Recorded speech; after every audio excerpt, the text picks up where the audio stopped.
ಯುಗ ಯುಗಾದಿ ಕಳೆದರೂ ಯುಗಾದಿ ಮರಳಿ ಬರುತ್ತಿದೆ, ಹೊಸ ವರುಷಕ್ಕೆ ಹೊಸ ಹರುಷವ ಹೊಸತು ಹೊಸತು ತರುತ್ತಿದೆ. ಈ ಗಾಯನವನ್ನು ಪ್ರತಿ ಯುಗಾದಿಯಲ್ಲಿ ನಾವು ಕೇಳ್ತಾ ಬಂದಿದ್ದೇವೆ. ಹೊಸ ವರುಷಕ್ಕೆ ಹೊಸ ಹರುಷವ ಹೊಸತು ಹೊಸತು ತರುತ್ತಿದೆ ಎನ್ನುವಂತಹ ಆ ಕವಿಯ ಕಲ್ಪನೆ ನಮ್ಮ ಋಷಿ ವಿಜ್ಞಾನಿಗಳ ಒಂದು ಜ್ಞಾನವನ್ನು ಆಧರಿಸಿ ಇರುವುದು ನಮಗೆ ಗಮನಕ್ಕೆ ಬರುತ್ತೆ. ಮಿತ್ರರೇ, ಈ ಒಂದು ಭೂಮಿ ಸೃಷ್ಟಿಯಾದಾಗಿನಿಂದ ಸೂರ್ಯನ ಯಾವ ದಿಕ್ಕಿನಲ್ಲಿ ಈ ಭೂಮಿಯು ತನ್ನ ಚಲನೆಯನ್ನು ಯಾವ ಬಿಂದುವಿನಿಂದ ಪ್ರಾರಂಭಿಸಿ ಮತ್ತೆ ಅದೇ ಬಿಂದುವನ್ನು ಮತ್ತೆ ಪುನಃ ಸೇರಿತೋ ಅದನ್ನೇ ಯುಗದ ಆದಿಯ ಬಿಂದು ಎಂಬುದಾಗಿ ನಾವು ಪರಿಗಣಿಸ್ತೇವೆ. ವೈಜ್ಞಾನಿಕ ಮತ್ತು ಭೌಗೋಳಿಕವಾಗಿ ವೈಜ್ಞಾನಿಕ ಚಿಂತನೆಯ ಆಧಾರದ ಮೇಲೆ ಭೂಮಿಯು ಯಾವ ಬಿಂದುವಿಗೆ ಸೇರಿದಾಗ ಈ ಭೌಗೋಳಿಕವಾದಂತಹ ವ್ಯತ್ಯಾಸಗಳು ಕೂಡ ಮರ ಗಿಡಗಳಲ್ಲಿ ಹೊಸ ಹೊಸ ಹರ್ಷ, ಹೊಸ ತನವು ಗೋಚರವಾಗ್ತದೆ. ಹಾಗಾಗಿ ಈ ಭೂಮಿಯು ತನ್ನಲ್ಲಿ ಹಸಿರನ್ನು ಮೈಗೂಡಿಸಿಕೊಂಡು ಅತ್ಯಂತ ಸುಂದರಮಯವಾದಂತಹ ಪ್ರಕೃತಿ ಮಾತೆ ಈ ಭೂಮಾತೆಯಾಗಿ ಕಂಗೊಳಿಸ್ತಾಳೆ. ಈ ಒಂದು ದಿನವನ್ನು ಸುದಿನವನ್ನು ಯುಗಾದಿ ಎಂಬುದಾಗಿ ಹೇಳಿದರು. ಹಾಗಾಗಿ ಇದನ್ನೇ ಹೊಸ ವರುಷ ಎಂಬುದಾಗಿ ಹೇಳುವಂಥದ್ದು. 19/3/26 ಚೈತ್ರ ಮಾಸ ಶುಕ್ಲ ಪಕ್ಷ ಪಾಡ್ಯ. ಈ ಚೈತ್ರ ಮಾಸ ಶುಕ್ಲ ಪಕ್ಷ ಪಾಡ್ಯವೇ ಈ ಭೂಮಿಯು ಸರಿಯಾದ ಸೂರ್ಯನಿಂದ ಯಾವ ದಿಕ್ಕಿನಲ್ಲಿ ಯಾವ ಬಿಂದುವಿನಿಂದ ತನ್ನ ಚಲನೆಯನ್ನು ಪ್ರಾರಂಭಿಸಿತೋ ಅದೇ ಭೂಮಿಯ ಚಲನೆಯ ಬಿಂದುವಾಗಿದೆ. ಹಾಗಾಗಿ ಇದು ಹೊಸ ವರ್ಷ ಇದೇ ಆಗಿದೆ. ಭೂಮಿ ತಿರುಗುವಿಕೆಯಿಂದ ಉಂಟಾಗುವ ತನ್ನ ಸ್ವಸ್ಥಾನಕ್ಕೆ ಮತ್ತೆ ಮರಳುವ ವ್ಯವಸ್ಥೆಯನ್ನೇ ಹೊಸ ವರ್ಷ ಅಥವಾ ಯುಗಾದಿ ಅಂತ ಹೇಳಿದ್ದಾರೆ. ಅಂದರೆ ಭೂಮಿ ತಿರುಗುವಿಕೆಯಿಂದ ಉಂಟಾಗುವಂತಹ ವರ್ಷದ ಹೊಸ ನೂತನತೆ ಈ ಕ್ಯಾಲೆಂಡರ್ ತಿರುಸುವುದರಿಂದ ಬರುವುದಿಲ್ಲ. ಹಾಗಾಗಿ ವೈಜ್ಞಾನಿಕವಾದ ಸತ್ಯವೇ ಯುಗಾದಿಯೇ ನಿಜವಾದ ಹೊಸ ವರ್ಷ. ಮಿತ್ರರೇ, ನಮ್ಮ ಭಾರತೀಯ ಋಷಿ ವಿಜ್ಞಾನಿಗಳ ಆ ಒಂದು ಸಂಪೂರ್ಣ ಭೌಗೋಳಿಕ ಜ್ಞಾನ ಅತ್ಯಂತ ಅದ್ಭುತವಾಗಿರುವುದು ಎಲ್ಲರಿಗೂ ಕೂಡ ತಿಳಿಯದೇ ಇದ್ದರೆ ನಮ್ಮ ಋಷಿ ಮುನಿಗಳ ಆ ಒಂದು ವೈಜ್ಞಾನಿಕ ಜ್ಞಾನವನ್ನು ದಯವಿಟ್ಟು ನೀವು ಯಾವುದಾದ್ರೂ ಮೂಲದ ಮೂಲಕ ಖಂಡಿತ ತಿಳಿದುಕೊಳ್ಳಿ. ನಿಜವಾದ ವೈಜ್ಞಾನಿಕತೆಯ ಅರಿವು ಆಗ ಮೂಡುತ್ತೆ. ಚೈತ್ರ ಮಾಸ ಎಷ್ಟೆಲ್ಲ ಒಂದು ಹೊಸ ವರ್ಷದಲ್ಲಿ ಯಾವ್ಯಾವ ನೂತನತೆಗೆ ಕಾರಣವಾಗುತ್ತೆ. ಅದರಲ್ಲೂ ಈ ಪರಾಭವ ಸಂವತ್ಸರ ಇದು ಅತ್ಯಂತ ಮುಖ್ಯವಾದ ಸಂವತ್ಸರ ಅಂತ ನಮಗೆ ಅನಿಸ್ತಾ ಇದೆ. ಈ ಪರಾಭವ ಸಂವತ್ಸರದಲ್ಲಿ ವಿಶೇಷವಾಗಿ ಪರಾಭವ ಅಂದರೆ ಸೋಲು, ಯಾರಿಗೆ ಸೋಲಾಗತ್ತೆ ಅಂತ ನೋಡಿಕೊಂಡು ಮುಂದೆ ಗ್ರಹ ಸ್ಥಿತಿಯನ್ನು ನೋಡೋಣ.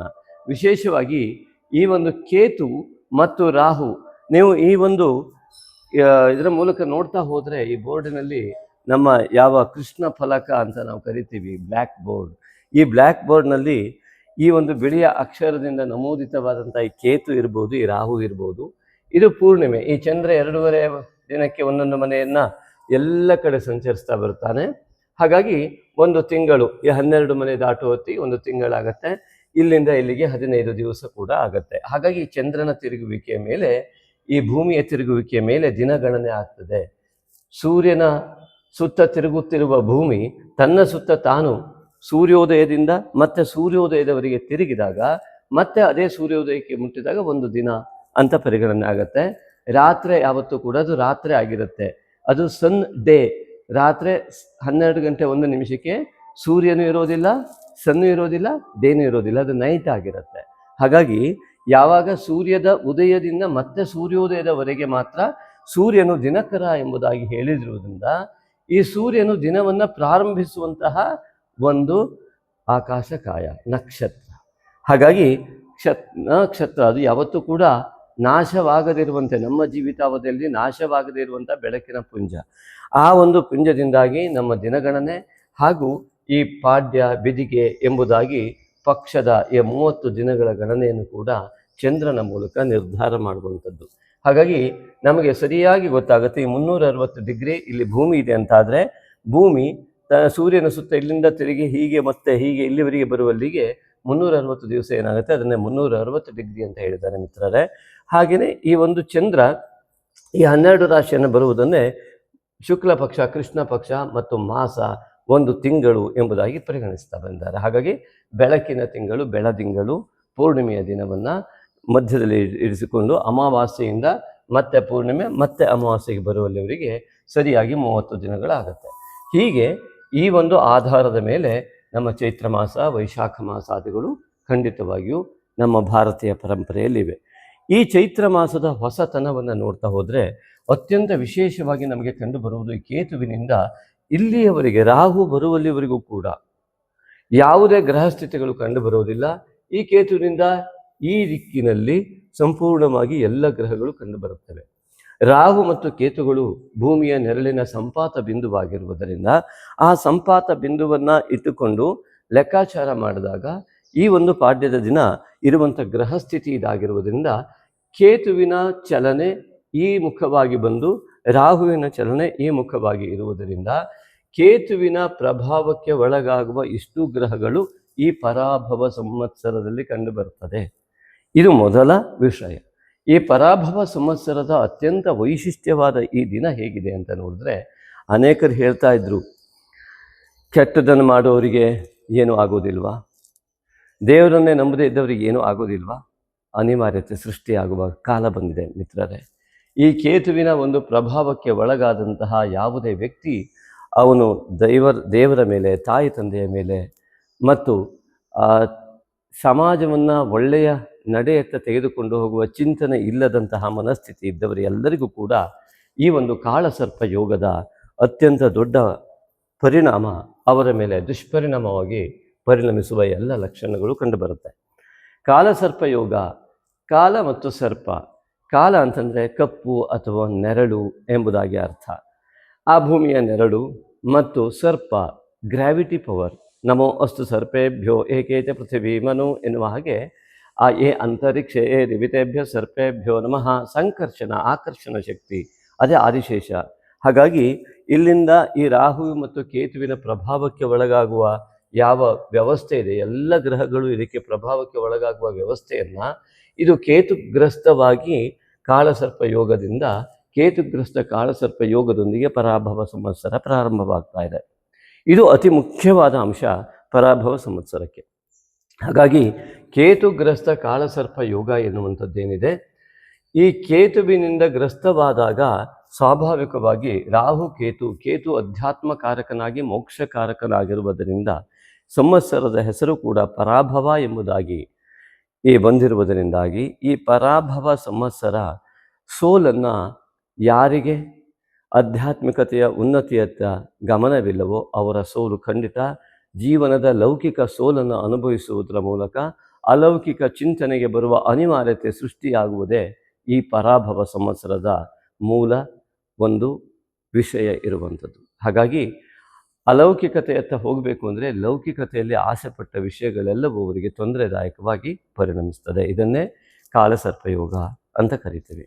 ಆದ್ದರಿಂದ ಲೌಕಿಕತೆಯ ಆಸೆಗಳಿಗೆ ಬೆಂಕಿ ಬೀಳುವಂಥ ವ್ಯವಸ್ಥೆ ಕೇತು ಮತ್ತು ರಾಹುವಿನಿಂದ ಉಂಟಾಗಿ ಯಾರೆಲ್ಲ ಈ ಒಂದು ದೇವರನ್ನು ನಂಬದೇ ಇರತಕ್ಕಂಥದ್ದು, ಅಶ್ರದ್ಧೆ ಮತ್ತು ಧರ್ಮದ ವಿರುದ್ಧವಾದ ನಡೆಯನ್ನು ಉಳ್ಳವರು, ಮಾನವೀಯ ಧರ್ಮದ ವಿರುದ್ಧ ಇರತಕ್ಕಂಥವ್ರು ಯಾರ್ಯಾರಿದ್ದಾರೋ ಆ ಮಾನವೀಯ ಧರ್ಮದ ವಿರುದ್ಧ, ಪ್ರಕೃತಿಯ ವಿರುದ್ಧ ಇರತಕ್ಕಂತಹ ಎಲ್ಲ ವ್ಯಕ್ತಿಗಳಿಗೂ ಕೂಡ ಈ ಕೇತುಗ್ರಸ್ತ ಕಾಳಸರ್ಪ ಯೋಗ ಸಂಪೂರ್ಣವಾಗಿ ಪರಾಭವ ಸಂವತ್ಸರದಲ್ಲಿ ಪರಾಭವವನ್ನೇ ಮಾಡುವಂಥದ್ದು.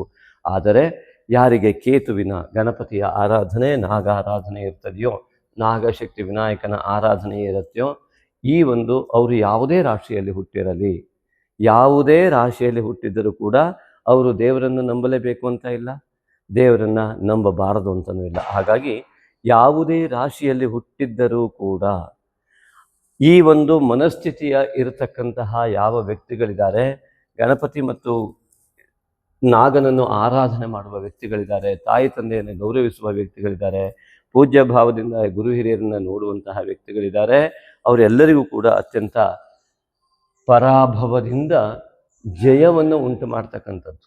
ಆದ್ದರಿಂದಾಗಿ ಈ ಪರಾಭವದಿಂದ ಜಯವನ್ನು ಉಂಟಾಗ್ತಕ್ಕಂಥದ್ದು. ಯಾಕೆಂದರೆ ಎಲ್ಲಿಯವರೆಗೆ ಕೆಟ್ಟತನದ ಉನ್ನತಿ ಇರುತ್ತೋ ಆಗ ಒಳ್ಳೆಯತನದ ಅವನತಿ ಇರುತ್ತೆ. ಹಾಗಾಗಿ ಅದು ಅಪಜಯ ಅಂತ ಕರೆಸ್ಕೊಳ್ಳುತ್ತೆ. ಇವತ್ತಿನವರೆಗೆ ಯಾರೆಲ್ಲ ಈ ರೀತಿಯಾದ ಅಪಜಯದಲ್ಲಿ ಇದ್ದರೋ ಅವರೆಲ್ಲ ಇನ್ನು ಪರಾಭವದಿಂದ ಮುಕ್ತರಾಗಿ ಸಂಪೂರ್ಣವಾಗಿ ಜಯದ ಕಡೆಗೆ ಹೋಗುವಂಥ ದಿನ.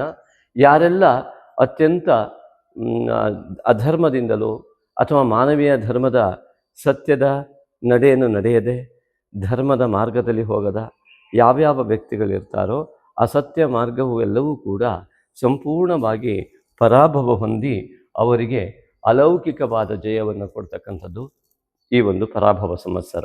ಆದ್ದರಿಂದ ಪರಾಭವ ಸಂವತ್ಸರದಲ್ಲಿರುವ ರಾಹು ಕೇತುವಿನಿಂದ ಉಂಟಾಗುವಂತಹ ಕಾಲಸರ್ಪ ಯೋಗವು ಈ ಒಂದು ಸಂವತ್ಸರದಲ್ಲಿ ನಾಗಶಕ್ತಿ ವಿನಾಯಕನ ಆರಾಧನೆಯನ್ನು ಯಾರೆಲ್ಲ ಮಾಡ್ತಾರೆ, ಆ ವಿನಾಯಕನಿಂದ, ಕೇತುವಿನಿಂದ ಉಂಟಾಗುವ ಮತ್ತು ರಾಹುವಿನಿಂದ ಉಂಟಾಗುವಂತಹ ದೋಷವನ್ನು ನಾಗನು ಸಂಪೂರ್ಣವಾಗಿ ನಿವಾರಣೆ ಮಾಡುವ ಮೂಲಕವಾಗಿ ಅವರ ಜೀವನದಲ್ಲಿ ಹೊಸತನವನ್ನು, ಹೊಸ ಹರುಷವನ್ನು ಖಂಡಿತವಾಗಿ ಉಂಟು ಮಾಡ್ತಾನೆ. ಹಾಗೆ ಇದನ್ನು ನೋಡಿದಾಗ ಈ ಒಂದು ಗ್ರಹ ಸ್ಥಿತಿಯನ್ನು ಗಮನಿಸಿದಾಗ 25/3/26 ಬುಧವಾರ ಸಪ್ತಮಿಯ ದಿವಸ ಶುಕ್ರ ಮೇಷರಾಶಿಯನ್ನು ಪ್ರವೇಶ ಮಾಡ್ತಾ ಇದ್ದಾನೆ. ಹಾಗೆ 2/4/26 ಗುರುವಾರ ಆ ಒಂದು ಪೌರ್ಣಿಮೆಯ ದಿವಸ ಕುಜಗ್ರಹವು ಮೀನರಾಶಿಯನ್ನು ಪ್ರವೇಶ ಮಾಡ್ತಾ ಇದ್ದಾನೆ. 10/4/26 ಶುಕ್ರವಾರ ದಿವಸ ಅಷ್ಟಮಿಯ ದಿವಸ ಬುಧನು ಮೀನರಾಶಿಯನ್ನು ಪ್ರವೇಶ ಮಾಡ್ತಾ ಇದ್ದಾನೆ. 14/4/26 ಮಂಗಳವಾರ ಆ ರವಿಯು ಮೇಷರಾಶಿಯನ್ನು ಪ್ರವೇಶ ಮಾಡ್ತಾ ಇದ್ದಾನೆ. ಹಾಗೆ 2/4/26 ಗುರುವಾರದಂದು ಕನ್ಯಾ ರಾಶಿಯಲ್ಲಿ ಪೌರ್ಣಿಮೆ ಕೂಡ ಸಂಭವಿಸ್ತಾ ಇದೆ. 17/4/26 ಶನಿವಾರದಂದು ಮೀನ ರಾಶಿಯಲ್ಲಿ ಅಮಾವಾಸ್ಯೆ ಘಟಿಸ್ತಾ ಇದೆ. 27/3/26 ಶುಕ್ರವಾರ ಈ ಶ್ರೀರಾಮನವಮಿ. ಎಲ್ಲರಿಗೂ ಕೂಡ ಹೊಸ ವರ್ಷದ ಶುಭಾಶಯಗಳೊಂದಿಗೆ ಶ್ರೀರಾಮನವಮಿಯ ಶುಭಾಶಯಗಳು. ಸಿಂಹರಾಶಿ ಸಂಜಾತರೆಲ್ಲರಿಗೂ ಕೂಡ ಈ ಒಂದು ಪರಾಭವ ಸಂವತ್ಸರದ ಚೈತ್ರ ಮಾಸಕ್ಕೆ ಆತ್ಮೀಯ ಸ್ವಾಗತ. ಮಿತ್ರರೇ, ಈ ಒಂದು ಕೇತು ಇರತಕ್ಕಂತಹ ಸ್ಥಿತನಾಗಿರ್ತಕ್ಕಂತಹ ರಾಶಿ ಸಿಂಹರಾಶಿ. ಸಿಂಹರಾಶಿಯ ಅಧಿಪತಿಯಾದಂತಹ ರವಿಯು ಈ ಒಂದು ಅಷ್ಟಮಕ್ಕೂ, ಅಷ್ಟಮದಿಂದ ಭಾಗ್ಯಕ್ಕೂ ಕೂಡ ಪ್ರವೇಶವಾಗಿ ಉಚ್ಚ ಸ್ಥಾನಕ್ಕೆ ಬರ್ತಾ ಇರತಕ್ಕಂಥದ್ದು ಮತ್ತು ಗುರುವು ಏಕಾದಶದಲ್ಲಿ ಗೋಚರನಾಗಿರ್ತಕ್ಕಂಥದ್ದು ಅತಿ ದೊಡ್ಡ ಯೋಗ. ಮಿತ್ರ ಸಿಂಹರಾಶಿಯ ಎಲ್ಲ ಸಂಜಾತರಿಗಳು ಕೂಡ ಒಂದು ಮನವಿಯನ್ನು ಮಾಡ್ಕೊಳ್ತೇನೆ. ಏನು ಅಂದರೆ, ರಾಶಿ ಭವಿಷ್ಯ ಎನ್ನುವಂಥದ್ದು ನಾವು ನಿರಂತರವಾಗಿ ಹೇಳ್ತಾ ಬರ್ತಾ ಇದ್ದೇವೆ. ಎಲ್ಲವನ್ನೂ ಕೂಡ ವಿಡಿಯೋದಲ್ಲಿ ಮಾಡಿ ಹೇಳಲಿಕ್ಕೆ ಸಾಧ್ಯ ಇಲ್ಲ. ಅನೇಕ ಪ್ರಶ್ನೆಗಳಿರ್ತದೆ, ಅನೇಕರಿಗೆ ಅನೇಕ ರೀತಿಯಾದಂತಹ ಸಮಸ್ಯೆಗಳಿರ್ತವೆ. 3 ರೀತಿಯಾದ ಫಲವನ್ನು ಪ್ರತಿ ರಾಶಿಯವರು ಪಡಿತಾರೆ. ಒಂದು ನೀಚ ಫಲ, ಒಂದು ಮಧ್ಯಮ ಫಲ ಮತ್ತು ಉತ್ತಮ ಫಲ. ಯಾರಿಗೆ ಉತ್ತಮ ಫಲ ಸಿಗ್ತದೆ ಅಂದರೆ ಪೂರ್ವಜನ್ಮದ ಪುಣ್ಯಾಂಶವನ್ನು ಅನುಭವಿಸ್ತಾ ಇರುವ ಸಮಯ ಮತ್ತು ಪುಣ್ಯಾಂಶದ ಪ್ರಮಾಣ. ಈ ಜನ್ಮದಲ್ಲಿ ಅವರ ಇರುವಂತಹ ಪ್ರಾದೇಶಿಕತೆ, ಕೌಟುಂಬಿಕತೆ ಮತ್ತು ಆ ಕೌಟುಂಬದ ಪುಣ್ಯಾಂಶಗಳು ಮತ್ತು ಕುಲದೇವತಾ ಆರಾಧನೆಯ ಫಲ. ಈ ಜನ್ಮದಲ್ಲಿ ಅವರು ಕೋಪತಾಪಾದಗಳನ್ನು ಬಿಟ್ಟು ಸಹನಾಶೀಲರಾಗಿ, ನಿರಹಂಕಾರಿಗಳಾಗಿ, ಉತ್ತಮವಾದಂತಹ ಚಿಂತನೆಯನ್ನು ನಿರಂತರವಾಗಿ ಮಾಡುವ ಮನೋವೈಶಾಲ್ಯತೆ ಉಳ್ಳ ಜನ. ಹೀಗೆ 3 ವಿಧವಾದ ಫಲವನ್ನು ಪಡಿತಾರೆ. ಒಂದೇ ರಾಶಿಯವರಿಗೂ ಈ 3 ವಿಧವಾದಂತಹ ವ್ಯವಸ್ಥೆಗಳು ಇರ್ತವೆ. ಹಾಗಾಗಿ ಈ ಒಂದೇ ರಾಶಿಯವರು ಎಲ್ಲೆಲ್ಲಿ ಪ್ರಾದೇಶಿಕತೆಯಿಂದಿದ್ದಾರೆ, ಯಾವ ಕುಟುಂಬದಲ್ಲಿ ಹುಟ್ಟಿದ್ದಾರೆ ಮತ್ತು ಅವರ ಪೂರ್ವಜನ್ಮದ ಪಾಪಾಂಶ ಪುಣ್ಯಾಂಶಗಳೇನು ಮತ್ತು ಅವರಿಗಿರ್ತಕ್ಕಂಥ ಈ ಜನ್ಮದ ಸಂಸ್ಕಾರಾದಿಗಳೇನು, ದೇವತಾ ಆರಾಧನೆ ಫಲ ಏನು, ದೇವರನ್ನು ನಂಬುವಂತಹ ಪ್ರಮಾಣ ಏನು, ಇದರನ್ನು ಆಧರಿಸಿ ನೀಚ, ಮಧ್ಯಮ, ಉತ್ತಮ ಫಲಗಳು ಲಭ್ಯವಾಗ್ತವೆ.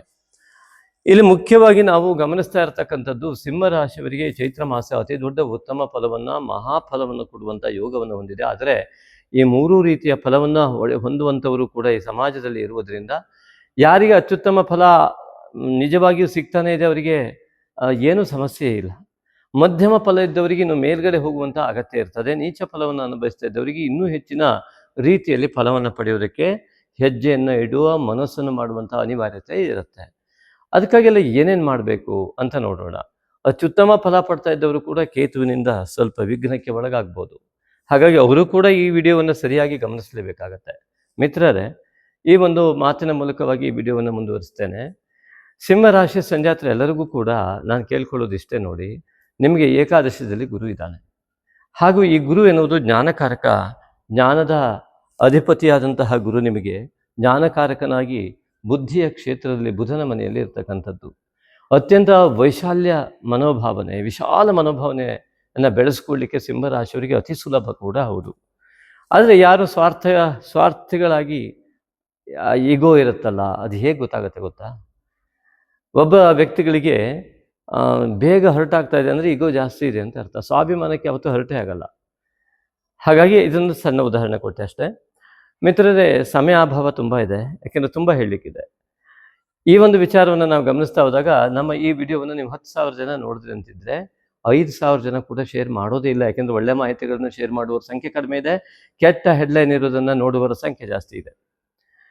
ಹಾಗಾಗಿ ಉತ್ತಮವಾದಂತಹ ಜೀವನವು ಅನೇಕರಿಗೆ ಒಳ್ಳೆಯದಾಗಲಿ, ನಮಗೂ ಕೂಡ ಒಳ್ಳೆಯದಾಗಲಿ, ಜಗತ್ತಿಗೂ ಒಳ್ಳೆಯದಾಗಲಿ, ಇದರ ಸಿಂಹರಾಶಿ ಹುಟ್ಟಿದವರಿಗೆಲ್ಲರಿಗೂ ಕೂಡ ಒಳ್ಳೆಯದಾಗಲಿ ಅನ್ನುವ ವಿಶಾಲ ಮನೋಭಾವನೆ ಇದ್ದವರು ಖಂಡಿತವಾಗಿ ಇದನ್ನು ಶೇರ್ ಮಾಡ್ತಾರೆ. 10,000 ಜನ ನೋಡಿದರೆ ಕನಿಷ್ಠ ಪಕ್ಷ 100 ಜನ ಮಾತ್ರ ಇದನ್ನು ಶೇರ್ ಮಾಡ್ತಾ ಇದ್ದಾರೆ ಇವತ್ತಿನವರೆಗೆ. ಅದನ್ನು ನಾವು ನೋಡಿದಾಗ ಸಮಾಜದಲ್ಲಿ ವಿಶಾಲ ಮನೋಭಾವನೆ ಕೊರತೆ ಎಷ್ಟಿದೆ ಅನ್ನುವುದು ನಮಗೆ ಅರ್ಥವಾಗ್ತಾ ಇದೆ. ಆದರೆ ನಾವು ನಮ್ಮ ಸ್ವಾರ್ಥಕ್ಕೋಸ್ಕರ ಹೇಳ್ತಾ ಇಲ್ಲ, ಒಂದು ಒಳ್ಳೆಯ ಮಾಹಿತಿಯನ್ನು 10 ಜನರಿಗೆ ತಲುಪುವಂತೆ ಮಾಡಲಿಕ್ಕೆ ನಿಮ್ಮ ಸೋಷಿಯಲ್ ಮೀಡಿಯಾದಲ್ಲಿ ನೀವು ಎಷ್ಟೋ ಸಮಯ ಕಳೀತೀರ, ಇದನ್ನು ಶೇರ್ ಮಾಡೋದಕ್ಕೆ ಒಂದು ಅರ್ಧ ಗಂಟೆ ಕೊಡಿ ಅಂತ ನಾವು ವಿನಂತಿ ಮಾಡ್ಕೊಳ್ತೇವೆ. ಅದೇ ರೀತಿಯಾಗಿ ಕಾರಣ ಏನು ಅಂತ ಕೇಳಿದ್ರೆ, ಸಿಂಹ ರಾಶಿಯಲ್ಲಿ ಕೇತು ಇರುವುದರಿಂದಾಗಿ ಅನೇಕರಿಗೆ ಅತ್ಯುತ್ತಮವಾದ ಯೋಗವನ್ನು ಅನುಭವಿಸುವ ಸಮಯದಲ್ಲೂ ಕೂಡ ವಿಘ್ನಗಳು ಅಡ್ಡ ಪರದೆಯಂತೆ ಸೂರ್ಯನಿಗೆ ಮೋಡ ಮುಸುಕಿದ ರೀತಿಯಲ್ಲಿ ಅಡ್ಡ ಬಂದಾಗ ಯಾವ ಯೋಗಗಳು ಕೂಡ ಪಕ್ಕದಲ್ಲೇ ಇದ್ದರೆ ನಮ್ಮ ಯೋಗ ಅಂತಲೇ ಗೊತ್ತಾಗದೇ ಇರುವ ಸ್ಥಿತಿಯಲ್ಲಿ ಅವರು ಇರ್ತಾರೆ. ಇಂತಹ ದೋಷ ನಿವಾರಣೆಗೆ ನಾವಿವತ್ತು ಒಂದು ಮಾಹಿತಿಯನ್ನು ಕೊಡ್ತಾ ಇದ್ದೇವೆ. ದಯವಿಟ್ಟು ಇದನ್ನು ಅತಿ ಹೆಚ್ಚಿನ ಜನರಿಗೆ ಶೇರ್ ಮಾಡಿ, ಲೈಕ್ ಮಾಡಿ ಮತ್ತು ಕಮೆಂಟ್ ಮಾಡೋದನ್ನು ಯಾವ ಕಾರಣಕ್ಕೂ ಮರಿಬೇಡಿ. ಈ ಒಂದು ಉತ್ತಮವಾದ ಫಲವನ್ನು ಪಡೆಯುವುದಕ್ಕಾಗಿ ಈ ಕೇತುವಿನ ಒಂದು ದೋಷ ನಿವಾರಣೆಗೆ ಏನು ಮಾಡಬೇಕು? ಇದು ಹೇಗಿದೆ ಅಂತಂದರೆ, ಮನೆ ಹೊರಗಡೆ ಬಂಗಾರದ ಪೆಟ್ಟಿಗೆ ಇದೆ, ಮನೆ ಬಾಗಿಲು ಹಾಕ್ಕೊಂಡಿದೆ, ಮನೆ ಒಳಗೆ ನಾವು ಕೂತಿದ್ದೇವೆ. ಆ ರೀತಿಯಾದಂಥ ಪರಿಸ್ಥಿತಿ ಕೇತುವಿನಿಂದ. ಮನೆ ಬಾಗಿಲು ತೆಗೆದ್ರೆ ಸಾಕು ಬಂಗಾರ ಸಿಗ್ತದೆ, ಆದರೆ ಬಾಗಿಲು ತೆಗೆಯೋದಕ್ಕೆ ಕೀನೇ ಕಾಣ್ತಾ ಇಲ್ಲ. ಅದೇ ಕೇತು ದೋಷ. ಆ ರೀತಿಯಾಗಿರ್ತಕ್ಕಂಥ ಅವ್ಯವಸ್ಥೆ ಕೇತುವಿನ ದೋಷದಿಂದ ಉಂಟಾಗುತ್ತೆ. ಮೊದಲು ಇದು ಹೊಟ್ಟೆಯ ಭಾಗ ಆಗೋದ್ರಿಂದ ಮೊದಲು ದೈಹಿಕ ಆರೋಗ್ಯದ ಬಗ್ಗೆ, ನಿಮ್ಮ ಆಹಾರದ ಬಗ್ಗೆ ಹೆಚ್ಚಿನ ಗಮನ ಕೊಡಿ ಮಿತ್ರರೇ. ಯಾವಾಗ ಆರೋಗ್ಯ ಚೆನ್ನಾಗಿರುತ್ತೆ, ಉಳಿದನ್ನ ಯೋಚನೆ ಮಾಡುವಂಥ ಸಾಮರ್ಥ್ಯ ಜಾಸ್ತಿ ಆಗುತ್ತೆ. ಆದ್ದರಿಂದಾಗಿ ಆರೋಗ್ಯವನ್ನು ಹೆಚ್ಚಿನ ರೀತಿಯಲ್ಲಿ ಕಾಪಾಡ್ಕೊಳ್ಳಿ, ಆಹಾರದ ಬಗ್ಗೆ ಹೆಚ್ಚಿನ ಗಮನವನ್ನು ಕೊಡಿ. ಒಂದನೆಯದು ಪರಿಹಾರ. ಎರಡನೆಯದು ಏನು ಅಂದರೆ, ಕೇತುವೆ ಸಾಕ್ಷಾತ್ತಿಲಿದ್ದು ರಾಹು ದೃಷ್ಟಿಯುಕ್ತವಾಗಿರ್ತಕ್ಕಂಥ ಸಿಂಹರಾಶಿ. ಸಿಂಹರಾಶಿಯ ಅಧಿಪತಿ ಕೂಡ ರವಿ ಈಗಾಗಲೇ ರಾಹುವಿನ ಪೀಡೆಯಿಂದ ಕಳಿಸಿಕೊಂಡು ಇಲ್ಲಿ ಬಂದಿದ್ದಾನೆ. ಇಲ್ಲಿ ಕೇತುವಿನ ಪ್ರಭಾವವಿರುವಂತಹ ಒಂದು ಜಾಗಕ್ಕೆ ಬಂದು, ಮೊದಲು ಕೇತುವಿನಿಂದ ಬಾಧಿತವಾಗುವ ಗ್ರಹ ಗುರು, ನಂತರ ರವಿ. ಹಾಗಾಗಿ ಭಾಗ್ಯದಲ್ಲಿ ಈ ಲಾಭಾಂಶದಲ್ಲಿ ಇರ್ತಕ್ಕಂಥ ಗುರುವು ಮತ್ತು ಇಲ್ಲಿ ಭಾಗ್ಯದಲ್ಲಿ ಇರುವಂತಹ ರಾಶಿಯಾಧಿಪತಿ, ಇದಕ್ಕೆ ಎರಡಕ್ಕೂ ಕೂಡ ಕೇತುವಿನ ಪ್ರಭಾವ ಜಾಸ್ತಿ ಇದೆ. ರಾಶಿಯಲ್ಲಿ ಕೇತು ಪ್ರಭಾವ, ಲಾಭಕ್ಕೆ ಕೇತು ಪ್ರಭಾವ, ರಾಶಿ ಅಧಿಪತಿಗೆ ಕೇತು ಪ್ರಭಾವ.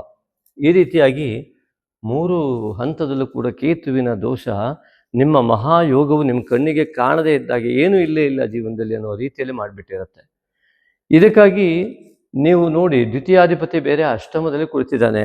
ಆರ್ಥಿಕ ಸಾಲಬಾಧೆ, ಅನೇಕ ವಿಧವಾದಂತಹ ಎಲ್ಲ ಒಳ್ಳೆಯ ಯೋಗಗಳು ಕಣ್ಣಿಗೆ ಕಾಣ್ತದೆ, ಕೈಗೆ ಬರೋದಿಲ್ಲ ಇತ್ಯಾದಿಗಳು ಬಹಳ ಉಂಟಾಗುವಂಥ ಯೋಗಗಳು ಇಲ್ಲಿ ಕಂಡು ಬರುವಂಥದ್ದು. ಅದಕ್ಕೆ ಪರಿಹಾರ ಅತಿ ಸುಲಭವಾಗಿದ್ದು, ಮಾಡುವ ಮನಸ್ಸು, ಶ್ರದ್ಧಾ ಭಕ್ತಿ ನಿಮ್ಮಲ್ಲಿದ್ದಾಗ ಅದು ಫಲ ಕೊಡ್ತದೆ. ನಿತ್ಯ ತಾಯಿ ತಂದೆ ನಮಸ್ಕಾರ ಮಾಡಿದವರಿಗೆ ಇದು ಸುಲಭವಾಗಿ ಪರಿಹಾರ ಲಭ್ಯವಾಗ್ತದೆ, ಮಾಡುವ ಮನಸ್ಸು ಬರ್ತದೆ. ತಾಯಿ ತಂದೆಗೆ ನಮಸ್ಕಾರ ಮಾಡದೆ ನಮ್ಮ ಪರಂಪರೆಯನ್ನು ಗೌರವಿಸದೇ ಇರುವಂಥ ಗುರು ಹಿರಿಯರನ್ನ ಆದರದಿಂದ ನೋಡದೇ ಇರ್ತಕ್ಕಂಥ ವ್ಯಕ್ತಿಗಳಿಗೆ ಸ್ವಲ್ಪ ಕಷ್ಟ, ನಿಧಾನವಾಗಿ ಆ ಫಲದತ್ತ ಹೋಗಬೇಕಾದ ಅನಿವಾರ್ಯತೆ ಉಂಟಾಗುತ್ತೆ. ಇಲ್ಲಿ ಈ ಒಂದು ಕೇತುವಿನ ಒಂದು ಸ್ಥಿತಿಗತಿ ಎನ್ನುವಂಥದ್ದೇನಿದೆ, ಈ ರಾಶಿಯಲ್ಲಿಯೇ ಸ್ಥಿತವಾಗಿರುವುದರಿಂದಾಗಿ ನಾಗಶಕ್ತಿ ವಿನಾಯಕನ ಆರಾಧನೆ ಮಾಡುವುದರಿಂದ ರಾಹು ಮತ್ತು ಕೇತುವಿನಿಂದ ಉಂಟಾಗುವ ಇದು ಅಧ್ಯಾತ್ಮ ಯೋಗಕ್ಕೆ ತಗೊಂಡು ಹೋಗುತ್ತೆ. ಲೌಕಿಕವಾದಂಥ ಎಲ್ಲ ಆಸೆಗಳನ್ನು ದೂರ ಮಾಡುವ ನಿಟ್ಟಿನಲ್ಲಿ ಘಟನೆಗಳು ಘಟಿಸುವ ಸಾಧ್ಯತೆಗಳು ಸಿಂಹರಾಶಿಯವರಿಗೆ ಜಾಸ್ತಿ ಇದೆ. ನಿಮ್ಮ ಜಾತಕದ ಫಲವನ್ನು ಆಧರಿಸಿ ಅದರ ಮೇಲೆ ಅವಲಂಬಿತವಾಗಿರ್ತದೆ. ಆದರೂ ಕೂಡ ಈ ನಾಗಶಕ್ತಿ ವಿನಾಯಕನ ಆರಾಧನೆ ಮಾಡುವುದರಿಂದ ನಿಮಗೆ ನಿಮ್ಮ ಉನ್ನತಿಗಾಗಿ ಯಾವುದೆಲ್ಲ ಯೋಚನೆಗಳು ಬರಬೇಕೋ ಅದೆಲ್ಲ ಮಸ್ಕಾಗಿ ಸೂರ್ಯನನ್ನು ಮುಚ್ಚಿದ ಮೋಡದಂತೆ ಕೇತು ಕೆಲಸ ಮಾಡ್ತಾ ಇರುತ್ತೆ. ಮೋಡ ದೊಡ್ಡ ವಿಷಯ ಅಲ್ಲ. ನಾಗಶಕ್ತಿ ವಿನಾಯಕನ ಆರಾಧನೆ ಮಾಡಿದ್ರೆ ಆ ದೋಷ ಸಂಪೂರ್ಣ ನಿವಾರಣೆ ಆಗಿ ಹೋಗುತ್ತೆ. ಆ ಒಂದು ಶ್ರದ್ಧಾ ಭಕ್ತಿಯಿಂದ ನೀವು ಮಾಡಬೇಕು. ಆ ಒಂದು ಶ್ರದ್ಧಾ ಭಕ್ತಿಯಿಂದ ವಿಶೇಷವಾಗಿ ನಿತ್ಯ ಮಾನಸ ಪೂಜೆಯನ್ನು ಇದರಲ್ಲೇ ಮುಂದೆ ಅಪ್ಡೇಟ್ ಮಾಡಿದ್ದೇವೆ, 2ನೇ ಬಾರಿ ಅಪ್ಡೇಟ್ ಮಾಡಿಬಿಡ್ತಾ ಇದ್ದೇವೆ. ಖಂಡಿತ ಮಾನಸ ಪೂಜೆಯನ್ನು ದಯವಿಟ್ಟು ಮಾಡಿ ಆ ಮೂಲಕವಾಗಿ ಹೆಚ್ಚಿನ ಫಲವನ್ನು ಪಡೆದುಕೊಳ್ಳಿ. ಈ ಪೌರ್ಣಿಮೆಯ ದಿವಸ ವಿಶೇಷವಾಗಿ ಹಣಕಾಸಿನ ಸ್ಥಾನ, ಕುಟುಂಬ ಕ್ಷೇತ್ರ ಮತ್ತು ಮಿತ್ರ ಕ್ಷೇತ್ರದ ಸ್ಥಾನದಲ್ಲಿ ಚಂದ್ರಮನು ಪೂರ್ಣಿಮೆಯನ್ನು ಸೃಷ್ಟಿಸ್ತಾ ಇದ್ದಾನೆ. ನಿತ್ಯವೂ ಕೂಡ ನಾಗಶಕ್ತಿ ವಿನಾಯಕನ ಆರಾಧನೆಯನ್ನು ಮಾಡ್ತಾ ಓಂ ನಾಗಶಕ್ತಿ ವಿನಾಯಕಾಯ ನಮಃ ಅಂತ ಅಮಾವಾಸ್ಯೆ ಮತ್ತು ಹುಣ್ಣಿಮೆಯಲ್ಲಿ ಸಾವಿರಾರು ಜಪ ಸಂಖ್ಯೆಯಲ್ಲಿ ನೀವು ಮಾಡ್ತಾ ಹಾಲು, ಜೇನುತುಪ್ಪ ಇತ್ಯಾದಿಗಳಿಂದ ತರ್ಪಣಗಳನ್ನು ಕೊಡುವ ಮೂಲಕವಾಗಿ ಮಹಾ ನಾಗಶಕ್ತಿ ವಿನಾಯಕನ ಸಂಪೂರ್ಣ ಅನುಗ್ರಹಕ್ಕೆ ಒಳಗಾದಾಗ ಈ ದೋಷ ಸಂಪೂರ್ಣ ನಿವಾರಣೆಯಾಗಿ ಹಣಕಾಸಿನ ಬಲ ಮತ್ತು ಕೌಟುಂಬಿಕ ಬಲ ಮತ್ತು ಮಿತ್ರ ವರ್ಗದ ಸಹಾಯ ಹಸ್ತ ಇತ್ಯಾದಿಗಳು ಲಭ್ಯವಾಗುತ್ತೆ. ಹಾಗಾಗಿ ಪೌರ್ಣಿಮೆಯ ದಿನ ಮುಸ್ಸಂಜೆಯಂದು ಈ ಸೂರ್ಯಾಸ್ತದ ನಂತರ ಚಂದ್ರೋದಯದ ನಂತರ ಚಂದ್ರನಿಗೆ ನಮಸ್ಕಾರವನ್ನು ಮಾಡಿ, ತಾಯಿ ತಂದೆಗೆ ನಮಸ್ಕಾರವನ್ನು ಮಾಡಿ, ಗುರುವನ್ನು ನಮಸ್ಕರಿಸಿ ಮಹಾಗಣಪತಿ ನಾಗಶಕ್ತಿ ವಿನಾಯಕನನ್ನು ಆರಾಧನೆಯನ್ನು ಮಾಡಿ ಕುಲದೇವತಾ ಆರಾಧನೆಯನ್ನು ಮಾಡುವ ಮೂಲಕವಾಗಿ ನಿಮ್ಮ ಈ ಒಂದು ದೋಷವನ್ನು ನಿವಾರಣೆ ಮಾಡಿಕೊಂಡು ಉತ್ತಮವಾದ ಫಲವನ್ನು, ಆರ್ಥಿಕತೆಯನ್ನು ಉತ್ತಮವಾಗಿ ಮಾಡಿಕೊಳ್ಳಿಕ್ಕೆ ಅವಕಾಶ ಇದೆ. ಸಂಪೂರ್ಣ ಶ್ರದ್ಧಾ ಭಕ್ತಿಯುಕ್ತರಾಗಿ ನಾಗಶಕ್ತಿ ವಿನಾಯಕನನ್ನು ಮುಸ್ಸಂಜೆಯೆಂದು ಯಾವ 2 ತುಪ್ಪದ ದೀಪಗಳನ್ನು ದೇವರ ಎದುರಿಗೆ ಬೆಳಗಿಸಿ ಸಂಕಲ್ಪಿಸಿ ಭಕ್ತಿ ಶ್ರದ್ಧಾಪೂರ್ವಕವಾಗಿ ನಾಗಶಕ್ತಿ ವಿನಾಯಕನ ಜಪವನ್ನು ಮಾಡಿ ಆನಂತರ ಮಾನಸ ಪೂಜೆಯನ್ನು ಅತ್ಯಂತ ಭಕ್ತಿಯಿಂದ ನೀವು ಮಾಡಿದರೆ ಸಂಪೂರ್ಣವಾದ ಫಲ ನಿಮಗೆ ಲಭ್ಯವಾಗುತ್ತೆ. ಲಭ್ಯವಾಗಲಿ ಅಂತ ನಾವು ಕೂಡ ಆಶಿಸ್ತೇವೆ. ಈಗಾಗಲೇ ನಾಗಶಕ್ತಿ ವಿನಾಯಕನ ಆರಾಧನೆ ಮಾಡ್ತಕ್ಕಂತಹ ಅನೇಕ ಜನರು ಈಗಾಗಲೇ ನಮಗೆ ಫೀಡ್ಬ್ಯಾಕ್ ಕೊಟ್ಟಿದ್ದಾರೆ, ನಮ್ಮಲ್ಲಿ ಎಷ್ಟೊಂದು ಸುಧಾರಣೆ ಆಗ್ತಾ ಇದೆ, ನಿಮಗೆ ಧನ್ಯವಾದ ಅಂತ ಹೇಳಿದ್ದಾರೆ. ಆ ಧನ್ಯವಾದ ಹೇಳುವ ಸ್ಥಿತಿಗತಿಗಳು ನಿಮಗೂ ಕೂಡ ಬರಲಿ. ಅರ್ಥಾತ್ ನನಗೆ ಯಾವುದೇ ಸನ್ಮಾನ, ಮಾನ, ಮರ್ಯಾದೆ ಇತ್ಯಾದಿಗಳು ಯಾವುದೂ ಬೇಡ, ಆದರೆ ನಿಮ್ಮ ಜೀವನ ಉನ್ನತಿಯ ಪಥದತ್ತ ಸಾಗಲಿ ಎನ್ನುವಂಥ ಆಶಯ ಅಷ್ಟೇ. ಆದ್ದರಿಂದ ಇಲ್ಲಿ ಈ ಒಂದು ಕೇತುವಿನ ಸ್ಥಿತಿಗತಿಗಳಿದ್ದರಿಂದ ನಾಗಶಕ್ತಿ ವಿನಾಯಕನ ಆರಾಧನೆ ಚೈತ್ರ ಮಾಸದಲ್ಲಿ ಅತ್ಯಂತ ಮುಖ್ಯ, ಮತ್ತು ಕೇತು ಇಲ್ಲಿ ಇರುವವರಿಗೂ ಅತ್ಯಂತ ಮುಖ್ಯ. ಮತ್ತು ಜೀವಮಾನ ಪರ್ಯಂತ ನೀವು ಆರಾಧನೆಯನ್ನು ಮಾಡ್ತಾ ಬಂದರೆ ಕೇತು ಬಾಧಿತ ಗ್ರಹಗಳು ಮತ್ತು ರಾಹು ಬಾಧಿತ ಗ್ರಹಗಳು ಸಂಪೂರ್ಣವಾಗಿ ದೋಷದ ನಿರ್ನಾಮ ಆಗುತ್ತೆ, ಉತ್ತಮ ಫಲಗಳನ್ನು ಕೊಡ್ತವೆ. ಆದ್ದರಿಂದ ಅನೇಕರಿಗೆ ಕಾಲಸರ್ಪ ಯೋಗ, ಕಾಲಸರ್ಪ ಇಲ್ಲದ ಜಾತಕಕ್ಕೂ ಕೂಡ ಕೇತು ರಾಹು ಬಾಧಿತವಾದ ದೋಷಗಳು ದೂರವಾಗ್ತವೆ. ಇನ್ನು ತೃತೀಯಾಧಿಪತಿಯಾದಂತಹ ಶುಕ್ರನು ಈ ಭಾಗ್ಯಕ್ಕೆ ಬಂದಿರುವುದರಿಂದಾಗಿ ಸಹೋದರರ ಉತ್ತಮವಾದಂತಹ ಎಲ್ಲ ರೀತಿಯಾದಂತಹ ಮತ್ತು ತಂದೆಯ ಆ ಒಂದು ಅನುಗ್ರಹದ ಮೂಲಕ, ಪಿತೃವರ್ಗದ ಅನುಗ್ರಹದ ಮೂಲಕ ಕುಲದೇವತಾ ಆರಾಧನೆ ಫಲಗಳು, ಸಹೋದರರ ಕ್ಷೇತ್ರದ ಸಹಕಾರ ಸಿಗುತ್ತದೆ. ಅದು ಅತ್ಯುತ್ತಮವಾದ ಮಟ್ಟದಲ್ಲಿ ಸಿಗುವಂಥ ಯೋಗಗಳಿರುವುದರಿಂದ ನಿಮಗೆ ಕುಲದೇವತಾ ಆರಾಧನೆ ಫಲದ ಜೊತೆಗೆ ಭಾಗ್ಯೋದಯ ಉಂಟಾಗುತ್ತೆ. ಇನ್ನು ಚತುರ್ಥಾಧಿಪತಿ ಕುಜ ಅಷ್ಟಮದಕ್ಕೆ ಪ್ರವೇಶ ಮಾಡ್ತಾ ಇರುವಂಥದ್ದು. ಚತುರ್ಥದಲ್ಲಿ ಸಪ್ತಮದಲ್ಲಿ ನೋಡಿ, ಇಲ್ಲಿ ಸಮಸ್ಯೆ ಹೇಗಿದೆ ಅಂತಂದರೆ, ಸಿಂಹರಾಶಿಯವರಿಗೆ ಕೇತು ರಾಶಿಯಲ್ಲೂ ಸಪ್ತಮದಲ್ಲಿ ರಾಹು ಇದ್ದಿದ್ದರಿಂದ ಪತಿ ಪತ್ನಿಯರಲ್ಲಿ ಅತ್ಯಂತ ವಿರಸಗಳು ಕಂಡುಬರಬಹುದು. ಇತ್ತೀಚಿನ ದಿನದಲ್ಲಿ ಅದು ಹೆಚ್ಚಾಗ್ತಾ ಇದೆ ಅನ್ನೋದು ವಿಷಾದಕರ. ಸಂಸ್ಕಾರಹೀನತೆ, ಅಹಂಕಾರದ ವರ್ಧನೆ ಪತಿ ಪತ್ನಿಯರಲ್ಲಿ ಅನೇಕ ವಿಧವಾದ ದೋಷಗಳಾಗಿ ವಿಚ್ಛೇದನದತ್ತ ಹೋಗ್ತಾ ಇರುವಂಥದ್ದು ದುರದೃಷ್ಟಕರ ಕೂಡ ಹೌದು.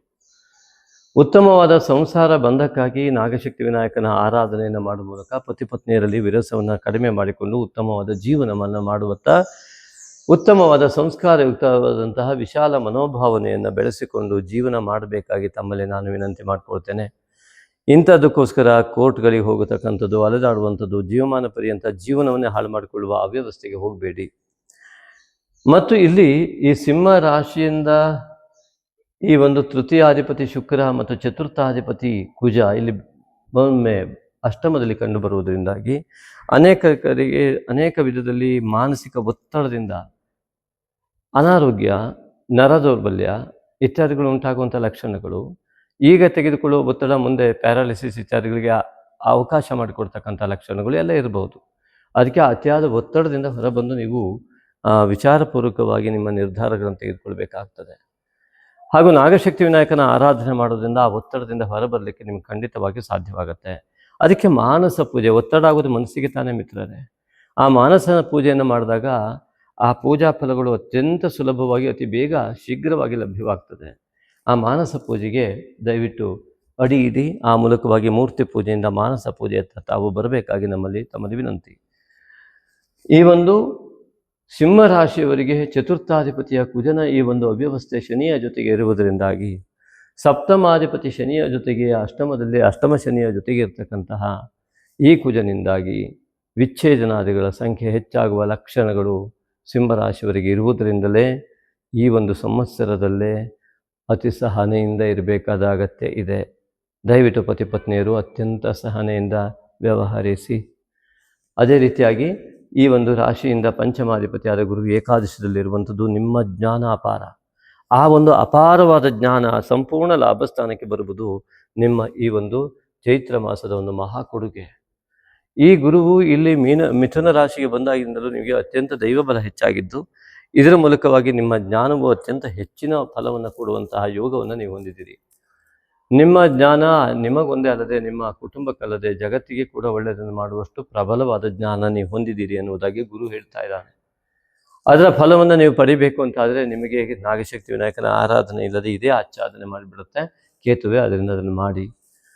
ನಂತರ ಈ ಒಂದು ಪಂಚಮಾಧಿಪತಿ ಗುರುವನ್ನು ಪಂಚಮ ಸ್ಥಾನಕ್ಕೆ ಗುರುವಿನ ದೃಷ್ಟಿ ಇರುವುದರಿಂದಲೂ ಕೂಡ ವಿದ್ಯಾ ಸಾಧನ ಯೋಗ ವಿದ್ಯಾರ್ಥಿಗಳಿಗೆ ತುಂಬ ಒಳ್ಳೆಯದಾಗಿದೆ. 6ನೇ ಮನೆ ಅಧಿಪತಿ ಅಷ್ಟಮಕ್ಕೆ ಹೋಗಿರುವುದರಿಂದಾಗಿ ಶತ್ರು ಸಂಹಾರ ಖಂಡಿತವಾಗಿ ಆಗುತ್ತೆ. ಇನ್ನು ಸಪ್ತಮದಲ್ಲಿಯೇ ಈ ಒಂದು ರಾಹು ಬುಧ ಕುಜ ಯುತಿ ಇತ್ಯಾದಿಗಳು ನಿಮ್ಮ ವೈವಾಹಿಕ ಜೀವನದಲ್ಲಿ ಪತಿ ಪತ್ನಿಯರಲ್ಲಿ ಮಿತ್ರವರ್ಗದಲ್ಲಿ ಪಾರ್ಟ್ನರ್ಸ್ಗಳಲ್ಲಿ ಮತ್ತು ಈ ಒಂದು ಪ್ರೇಮಿಗಳಲ್ಲಿ ಅನೇಕ ವಿಧವಾದಂತಹ ಕ್ಲೇಶಗಳನ್ನು ಕ್ಲ್ಯಾಶ್ ಈಸ್ ಈಕ್ವಲ್ ಟು ಕ್ಲೇಶ, ಮನೋಕ್ಲೇಶ, ಪರಸ್ಪರ ಕ್ಲೇಶ ಉಂಟಾಗತ್ತಲ್ಲ, ಅದೇ ಮನೋಕ್ಲೇಶ.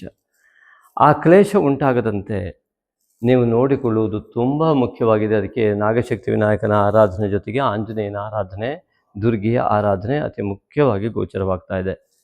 ಇನ್ನು ಸಿಂಹರಾಶಿಯವರಿಗೆ ಈ ಭಾಗ್ಯದಲ್ಲಿ ರವಿ ಉಚ್ಚನಾಗಿ ಬರ್ತಾ, ರಾಶಿಯವನೇ ಅಧಿಪತಿಯ ಉಚ್ಚನಾಗಿ ಬರುವುದರಿಂದ ನಿಮ್ಮ ಪೂರ್ವಜನ್ಮದ ಎಲ್ಲ ಉತ್ತಮ ಯೋಗಗಳನ್ನು ಅನುಭವಿಸುವ ಸಮಯವಂತೂ ಇಲ್ಲಿ ಬಂದಿದೆ ಅನ್ನೋದು ಖಂಡಿತವಾಗಿ ಹೌದು. ಅದನ್ನು ಪಡೆಯುವಲ್ಲಿ ವಿಫಲರಾಗ್ತಾ ಇದ್ದರೆ ಕೇತು ದೋಷದಿಂದ ಅದು ಫಲ ಲಭ್ಯವಾಗ್ತಾ ಇಲ್ಲ ಅನ್ನೋದು ಸತ್ಯ. ನೀವು ಎಷ್ಟೇ ಒಳ್ಳೆಯವರಾಗಿದ್ದರೂ, ಎಷ್ಟೇ ಜನರು ಒಳ್ಳೇದು ಮಾಡಿದ್ರು ನಿಮಗೆ ಒಳ್ಳೇದಾಗ್ತಾ ಇಲ್ಲ ಅಂತಂದರೆ ಈ ಕೇತು ದೋಷ ನಿಮ್ಮನ್ನು ಬಾಧಿಸ್ತಾ ಇದೆ ಅಂತಲೇ ಅರ್ಥ.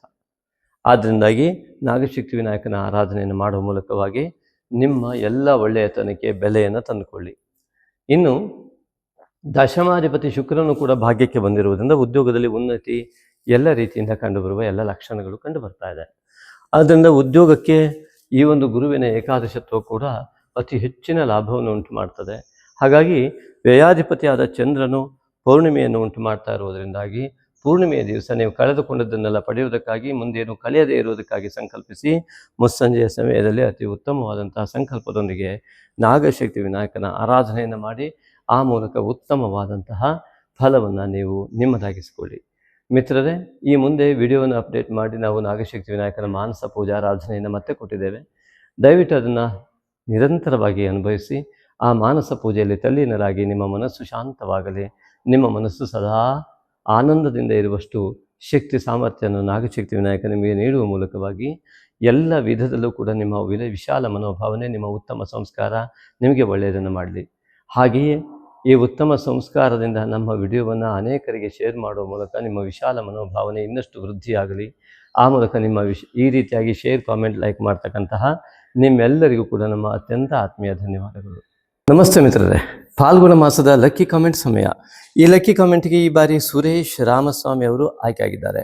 ನಮಸ್ತೆ ಸುರೇಶ್ ರಾಮಸ್ವಾಮಿ ಅವರಿಗೆ ನಮ್ಮ ಆತ್ಮೀಯ ಧನ್ಯವಾದಗಳೊಂದಿಗೆ ತಮ್ಮ ಕಾಮೆಂಟ್ ಹೀಗಿದೆ: ಎಷ್ಟೇ ಮನಸ್ಸಿಗೆ ನೋವು ಆದರೂ ಬೇಜಾರು ಆಗಬಾರ್ದು ಅಂತ ಹೇಳಿದ್ರಿ, ಆದರೆ ರಿಲೇಟಿವ್ಸ್ನಲ್ಲಿ ಟೋಪಿ ಹಾಕಿ ಆಸ್ತಿ ಹೊಡೆಯುವ ಛತ್ರಿ ಬುದ್ಧಿ ಇರುವವರು ಇದ್ದಾರಲ್ಲ ಗುರುಗಳೇ, ಅವರನ್ನು ಹೇಗೆ ನಿಭಾಯಿಸಬೇಕು ಎಂಬುದಾಗಿ ಕೇಳಿದ್ದೀರಾ. ಮೊದಲನೇ ವಾಕ್ಯ, ಎಷ್ಟೇ ಮನಸ್ಸಿಗೆ ನೋವಾದರೂ ನಾವು ಬೇಜಾರಾಗಬಾರ್ದು ಅಂತ ಅರ್ಥ ಅಲ್ಲ. ನಾವು ಬೇಜಾರಾಗೋದಕ್ಕೆ ಕಾರಣ ಮನಸ್ಸಿಗೆ ನೋವಾದಾಗ. ಮನಸ್ಸಿಗೆ ನೋವನ್ನೇ ಮಾಡ್ಕೊಳ್ಬೇಡಿ. ಉದಾಹರಣೆಗೆ ಯಾರೋ ನಮಗೆ ಬೈದರು ಅಥವಾ ಇನ್ನೇನು ಹೇಳಿದ್ರು ಅಂತಾದರೆ ನಾವು ಅದನ್ನು ಸ್ವೀಕರಿಸುವಾಗ ನೋವಿನ ರೂಪದಲ್ಲಿ ನಾವು ಸ್ವೀಕರಿಸಬಾರ್ದು ಎಂಬುದಾಗಿ ನಮ್ಮ ಮಾತಿನ ಅರ್ಥ. ಹೇಗೆ ಅಂತ ಕೇಳಿದರೆ, ಅವರು ನಮ್ಮ ಮನಸ್ಸನ್ನು ನೋಯಿಸುವುದಕ್ಕೆ, ನಮಗೆ ಬೇಸರ ಮಾಡುವುದಕ್ಕಾಗಿಯೇ ಅವರು ಬೈತಾ ಇರ್ತಾರೆ. ಅವರ ಉದ್ದೇಶವನ್ನು ಈಡೇರಿಸುವುದು ನಮ್ಮ ಕರ್ತವ್ಯ ಆಗಬಾರದು. ಅವರ ದುರುದ್ದೇಶವನ್ನು ಈಡೇರಿಸುವುದು ನಮ್ಮ ಕರ್ತವ್ಯ ಆಗಬಾರದು. ನಮ್ಮ ಮನಸ್ಸು ನಮ್ಮ ಅಧೀನದಲ್ಲಿರಬೇಕು.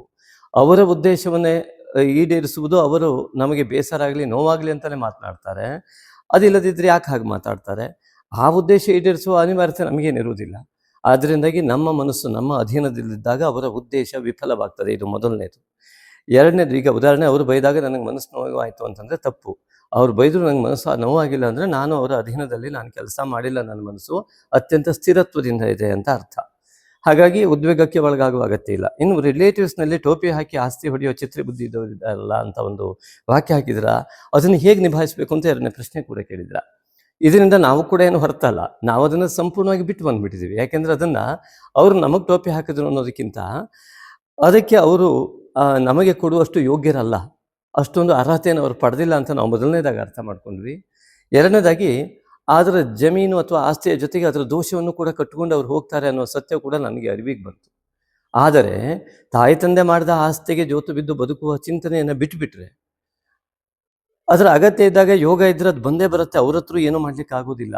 ಯೋಗ ಇಲ್ಲದೇ ಇದ್ದಾಗ ಇಂತಹ ಘಟನೆಗಳು ಘಟಿಸ್ತವೆ. ಯಾವಾಗ ನಮಗೆ ಆ ಯೋಗ ಇಲ್ಲ, ನಮಗೆ ಜಾತಕಾದಿ ಪರಿಶೀಲನೆಯಿಂದ ಅದು ಲಭ್ಯ ಆಗುತ್ತೆ ಕೂಡ. ಎಲ್ಲಿ ಅದು ಯೋಗ ಇಲ್ಲ, ಅದ್ರ ಬಗ್ಗೆ ಆಸೆ ಪಟ್ಟು ಏನೂ ಪ್ರಯೋಜನ ಇಲ್ಲ. ಅದು ಬಂದರೂ ಕೂಡ ಬಂದಂಥ ಹಣದಿಂದ ಅದು ತೊಳೆದು ಹೋಗುವಂಥದ್ದು, ಅದಷ್ಟು ಕೂಡ ಕೈಯಿಂದ ತಪ್ಪಿ ಹೋಗುವಂಥ ಯೋಗ ಇರ್ತದೆ. ಯಾಕೆಂದರೆ ಅದು ಬರದೇ ಇರುವಂಥ ಯೋಗ ಇದ್ದವರಿಗೆ ಅದು ಬಂದರೂ ಕೂಡ ಅದು ಉಳಿಯೋದಿಲ್ಲ. ಬರುವ ಯೋಗ ಇದ್ದರೆ ಯಾರು ತಡೆದ್ರೂ ಅದು ಬಂದೇ ಬರ್ತದೆ. ಇದು ಮೊದಲನೇ ಅಂಶ. ಎರಡನೇದಾಗಿ, ಯಾವಾಗ ಈ ರೀತಿಯಾದ ಮನೋಸ್ಥಿತಿ ಇದೆಯಲ್ಲ, ಅಂಥವರಿಗೆ ಅದರ ದೋಷವನ್ನು ಕಟ್ಟಿಕೊಳ್ಳುವ ಯೋಗ ಬಂದಾಗಲೇ ಅಂಥ ಮನಸ್ಥಿತಿ ಅವರಿಗೂ ಕೂಡ ಬಂದಿರುತ್ತೆ. ಹಾಗಾಗಿ ಅಂತಹ ಮನಸ್ಥಿತಿಯಿಂದ ತೆಗೆದುಕೊಂಡಂತಹ ಆ ಆಸ್ತಿ ಕೂಡ ಅವರಿಗೂ ಕೂಡ ಅತಿಯಾದ ದೋಷವನ್ನೇ ನೀಡುತ್ತೆ. ದೋಷಯುಕ್ತ ಆಸ್ತಿಗಳು ಮಾತ್ರ ಮಕ್ಕಳಲ್ಲಿ ಇಂತಹ ಒಂದು ಘಟನೆಗಳನ್ನು ಘಟಿಸುವಂತೆ ಮಾಡ್ತದೆ. ಇದು ಎರಡನೇದು. ಮತ್ತು ಇನ್ನೊಂದು, ಅವರನ್ನು ನಿಭಾಯಿಸುವ ಅಗತ್ಯ ಇಲ್ಲ, ನಮ್ಮನ್ನು ನಾವು ನಿಭಾಯಿಸ್ಕೊಂಡ್ರೆ ಸಾಕು. ನಮ್ಮನ್ನು ಹೇಗೆ ನಿಭಾಯಿಸಬೇಕು, ಇಂತಹ ನಮಗೆ ಅನಿವಾರ್ಯತೆ. ನಮಗೆಲ್ಲರೂ ಹೇಳ್ತಾರೆ ಹೋಗಿ ಕೇಳು, ನಮ್ಮ ಹೆಂಡತಿ ಹೇಳ್ತಾಳೆ, ಅವ್ರು ಹೇಳ್ತಾರೆ, ಇವ್ರು ಹೇಳ್ತಾರೆ, ಹೋಗಿ ಕೇಳು, ನೀವೆಂಥವ್ರಿ, ನಿಮಗೊಂದು ಅಲ್ಲಿ ಹೋಗಿ ಕೇಳುವಷ್ಟು ಇದು ಸಾಮರ್ಥ್ಯ ಇಲ್ವಾ, ಈ ಥರ ಈ ರೀತಿಯಾಗಿ ಅನೇಕ ಘಟನೆಗಳು ಘಟಿಸ್ತವೆ. ಆದರೆ ಅದನ್ನು ನಿಭಾಯಿಸುವಂಥದ್ದು ನಮ್ಮಲ್ಲಿ ದೃಢತೆ ಇರಬೇಕು. ಒಂದು ತೆಗೆದುಕೊಳ್ಬೇಕು ಅಂದರೆ ಕಾನೂನಾತ್ಮಕವಾಗಿ ಸರಿಯಾದ ಮಾರ್ಗದಲ್ಲಿ ಹೋಗಬೇಕು. ಇಲ್ಲ ಅಂತಂದರೆ ಅದರ ಬಗ್ಗೆ ಯೋಚನೆಯನ್ನು ಬಿಟ್ಟು ನಮ್ಮ ಸಮಯವನ್ನು ವ್ಯರ್ಥ ಮಾಡಿಕೊಳ್ಳದೆ ಅದಕ್ಕಿಂತ ಹೆಚ್ಚಿನದಾಗಿ ದುಡಿಯುವ ಚಿಂತನೆಯನ್ನು ಮಾಡಬೇಕು. ಹಾಗಾಗಿ ಮಿತ್ರ, ನಿಮಗೆ ನಮ್ಮ ಉತ್ತರ ಸರಿಯಾಗಿ ಸಮಾಧಾನ ತಂತ ಇಲ್ಲೋ ಗೊತ್ತಿಲ್ಲ, ಆದರೆ ನಾವು ಅನುಭವಿಸಿದ ಸತ್ಯವನ್ನು ನಿಮಗೆ ಹೇಳ್ತಾ ಇದ್ದೇವೆ. ಕಾರಣ ಏನು ಅಂದರೆ, ಇವತ್ತು ನಮ್ಮ ತಂದೆ ತಾಯಿಯ ಆಶೀರ್ವಾದ ನಮ್ಮ ಜೊತೆ ಬಂದುಬಿಟ್ಟಿದೆ. ಅದನ್ನು ಯಾರೂ ಕಸಿಯೋದಕ್ಕೆ ಆಗೋದಿಲ್ಲ. ಎಷ್ಟೇ ದುರ್ಬುದ್ಧಿ ಮಾಡಿದರೂ ಅದು ಯಾವ ಕಾರಣಕ್ಕೂ ಅದು ಡಿಲೀಟ್ ಆಗೋದೇ ಇಲ್ಲ. ಹಾಗಾಗಿ ಅವರ ದುರ್ಬುದ್ಧಿ, ಅವರ ಕುಹುಕ ಬುದ್ಧಿ ಇತ್ಯಾದಿಗಳು ಅವರನ್ನೇ ನುಂಗ್ತಾ ಇರುತ್ತೆ ಹೊರತು ತಾಯಿ ತಂದೆಯ ಆಶೀರ್ವಾದ ಬಲ್ಲ ನಮ್ಮನ್ನು ಯಾವಾಗ ಕಾಪಾಡ್ತಾ ಇದೆ, ಅಂಥವರಿಂದ ಏನನ್ನೂ ಮಾಡ್ಕೊಳ್ಳಿಕ್ಕೆ ಆಗೋದಿಲ್ಲ ಅನ್ನೋ ಸತ್ಯ ಅದು ನಿತ್ಯ ಸತ್ಯ ಆಗಿದೆ ಮಿತ್ರರೇ. ಹಾಗಾಗಿ ಸುರೇಶ್ ಸ್ವಾಮಿಯವರೇ, ಇದು ನಮ್ಮ ಉತ್ತರ. ಹಾಗೆಯೇ ಎಲ್ಲರಿಗೂ ಕೂಡ ಹೇಳ್ತೇನೆ, ಈ ಒಂದು ಯಾವ ಚೈತ್ರ ಮಾಸದಕ್ಕೂ ಕೂಡ ಎಲ್ಲರೂ ಉತ್ತಮ ಕಾಮೆಂಟ್ಗಳನ್ನು ಮಾಡಿ ಅಂತ ಕೇಳ್ಕೊಳ್ತೇನೆ. ಲಕ್ಕಿ ಕಾಮೆಂಟಿಗೆ ಸೆಲೆಕ್ಟ್ ಆಗಿ ಮುಂದಿನ ವಿಡಿಯೋವನ್ನು ಖಂಡಿತವಾಗಿ ನೋಡಿ, ತಪ್ಪದೆ ಮುಂದಿನ ವಿಡಿಯೋ ನಿಮಗಾಗಿದೆ. ಈ ಮುಂದಿನ ಭಾಗ. ಧನ್ಯವಾದಗಳು. ಭಗವಾನ್ ಸದ್ಗುರು ಶ್ರೀ ಜಗದ್ಗುರು ಆದಿಶಂಕರಾಚಾರ್ಯರ ನುಡಿಯಂತೆ ಪೂಜೆಗಳಲ್ಲಿ ಅತ್ಯಂತ ಶ್ರೇಷ್ಠ ಪೂಜೆ ಮಾನಸ ಪೂಜೆ. ಲೋಕ ಕಲ್ಯಾಣಾರ್ಥವಾಗಿ ಅನೇಕ ಶ್ರದ್ಧಾಳುಗಳ ನಿರಂತರ ಬೇಡಿಕೆಯ ಮೇರೆಗೆ ಈ ಒಂದು ಶ್ರೇಷ್ಠವಾದ ನಾಗಶಕ್ತಿ ವಿನಾಯಕನ ಮಾನಸ ಪೂಜೆಯನ್ನು ನಾಗಯಜ್ಞೋಪವೀತಧಾರಿಯಾದಂತಹ ನಾಗಶಕ್ತಿ ವಿನಾಯಕನಿಗೆ ಸಮರ್ಪಿಸುತ್ತಿದ್ದೇವೆ. ನಿತ್ಯವೂ ಒಂದೇ ಸಮಯವನ್ನು ನಿರ್ಧರಿಸಿ ನಿಗದಿಪಡಿಸಿಕೊಂಡು ಶ್ರದ್ಧೆ ಭಕ್ತಿಯಿಂದ ಶ್ರದ್ಧಾಳುವು ನಾಗಶಕ್ತಿ ವಿನಾಯಕನ ಈ ಮಾನಸ ಪೂಜಾರಾಧನೆಯನ್ನು ಯಥಾಕ್ರಮವಾಗಿ ಮಾಡಿದಲ್ಲಿ ಸಮಸ್ತ ಫಲಗಳು ಲಭ್ಯವಾಗುವುದರಲ್ಲಿ, ಶ್ರೀ ನಾಗಶಕ್ತಿ ವಿನಾಯಕನ ಸಂಪೂರ್ಣ ಅನುಗ್ರಹ ಸಿಗುವುದರಲ್ಲಿ ಯಾವುದೇ ಸಂದೇಹವಿಲ್ಲ.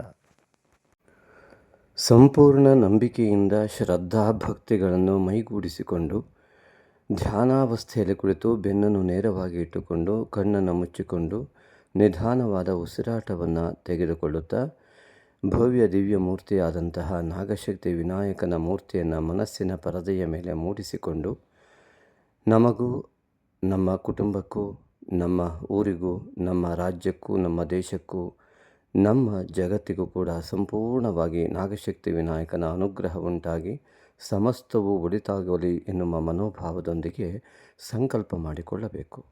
ಅಸ್ಮಿನ್ ಶುಭ ದಿನೇ ಮಮ ಸಮಸ್ತವಿಧ ದೋಷ ನಿವಾರಣದ್ವಾರ ಸಮಸ್ತವಿಧ ಯಶಃ ಪ್ರಾಪ್ತ್ಯರ್ಥಂ ಶ್ರೀ ನಾಗಶಕ್ತಿ ವಿನಾಯಕ ಮಾನಸ ಪೂಜಾರಾಧನಂ ಕರಿಷ್ಯೆ.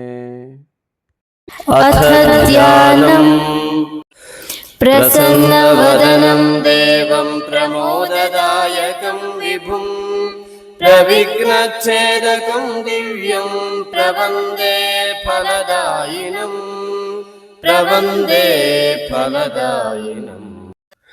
ಗಂಭೀರವದನಂ ದೇವಂ ಗಂಭೀಜಾಕ್ಷರಗರ್ವಿತಂ ಗಕಾರರೂಪ ಸರ್ವಸ್ವಂ ಗಂಗಣೇಶಂ ನಮಾಮ್ಯಹಂ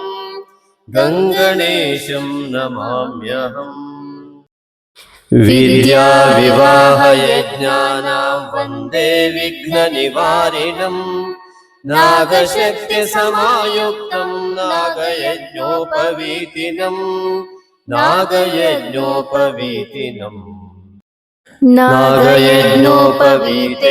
ಭೂಷಿತೋ ಯಜ್ಞಕಾರಣ ಬ್ರಹ್ಮಾಂಡ ವ್ಯಾಪಿನಂ ವಂದೇ ನಾಗಶಕ್ತಿ ವಿನಾಯಕಂ नागशक्तिविनायकम्।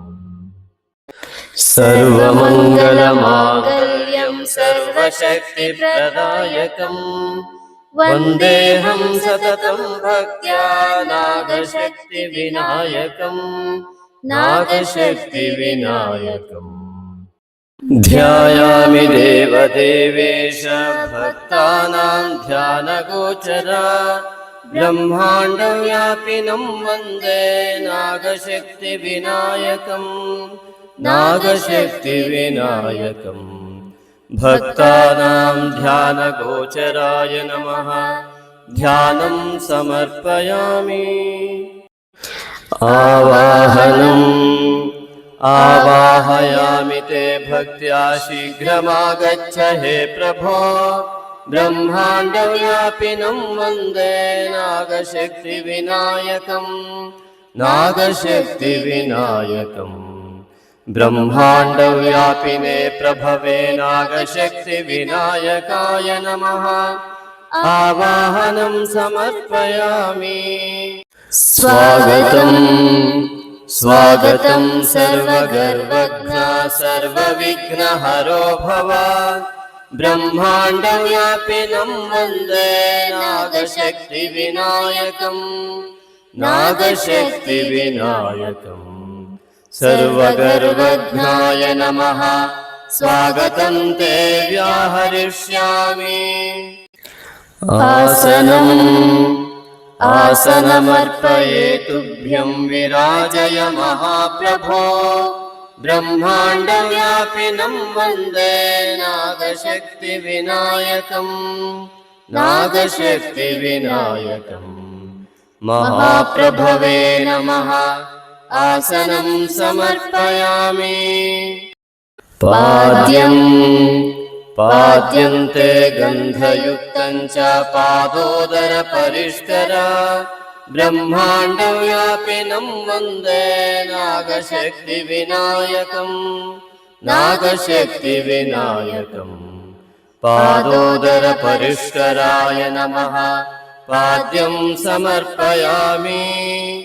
अर्घ्यम् उपनीताय विद्महे सुप्रसन्नाय धीमहि तन्नो वटुः प्रचोदयात्। अभयहस्ताय विद्महे बालरूपाय धीमहि तन्नो वटुः प्रचोदयात्। अग्निरूपाय विद्महे यज्ञमयाय धीमहि तन्नो वटुः प्रचोदयात्। ईशपुत्राय विद्महे गौरीसुताय धीमहि तन्नो वटुः प्रचोदयात्। पाशहस्ताय विद्महे अङ्कुशधर्त्रे च धीमहि तन्नो वटुः प्रचोदयात्। अर्घ्यन्ते अभ्रवर्णाय शुभ्रवस्त्रधराय च ब्रह्माण्डव्यापिनं वन्दे नागशक्तिविनायकं नागशक्तिविनायकम्। शुभ्रवस्त्रधराय नमः। अर्घ्यं समर्पयामि। आचम्यतां महादेवा मुदया तव शुण्डया। ब्रह्माण्डव्यापिनं वन्दे नागशक्तिविनायकं नागशक्तिविनायकम्। महादेवाय नमः। शुण्डे आचमनीयं परिकल्पयामि। स्नापये निर्मलाकारा जाह्नवी सलिलादिभिः। ब्रह्माण्डव्यापिनं वन्दे नागशक्तिविनायकं नागशक्तिविनायकम्। निर्मलाकाराय नमः। स्नानं समर्पयामि। आचम्यतां महादेवा मुदया तव शुण्डया। ब्रह्माण्डव्यापिनं वन्दे नागशक्तिविनायकं नागशक्तिविनायकम्। महादेवाय नमः। शुण्डे आचमनीयं परिकल्पयामि। वस्त्रयुग्मं प्रदास्यामि दिव्यैरस्त्रैर्विभूषिता ब्रह्माण्डव्यापिनं वन्दे नागशक्तिविनायकम् नागशक्तिविनायकम् दिव्यैरस्त्रैर्विभूषिताय नमः वस्त्रयुग्मं समर्पयामि यज्ञोपवीतः नादयज्ञोपवीतेन भूषितो यज्ञकारणात् ब्रह्माण्डव्यापिनं वन्दे नागशक्तिविनायकम् नागशक्तिविनायकम् यज्ञकारणाय नमः नागयज्ञोपवीतं ते परिकल्पयामि आभरणं हिरण्याभरणं तुभ्यं कर्णचामरभूषिता ब्रह्माण्डव्यापिनं वन्दे नागशक्तिविनायकम् नागशक्तिविनायकम् कर्णचामरभूषिताय नमः हिरण्याभरणं समर्पयामि गन्धः अष्टगन्धं ललाटे च इष्टबन्धप्रदायका ब्रह्माण्डव्यापिनं वन्दे नागशक्तिविनायकम् नागशक्तिविनायकम् इष्टबन्धप्रदायकाय नमः अष्टगन्धं समर्पयामि कुङ्कुमं भूषणार्थं ते अर्पये हेमकङ्कणा ब्रह्माण्डव्यापिनं वन्दे नागशक्तिविनायकम् नागशक्तिविनायकम् हेमकङ्कणाय नमः कुङ्कुमचूर्णं समर्पयामि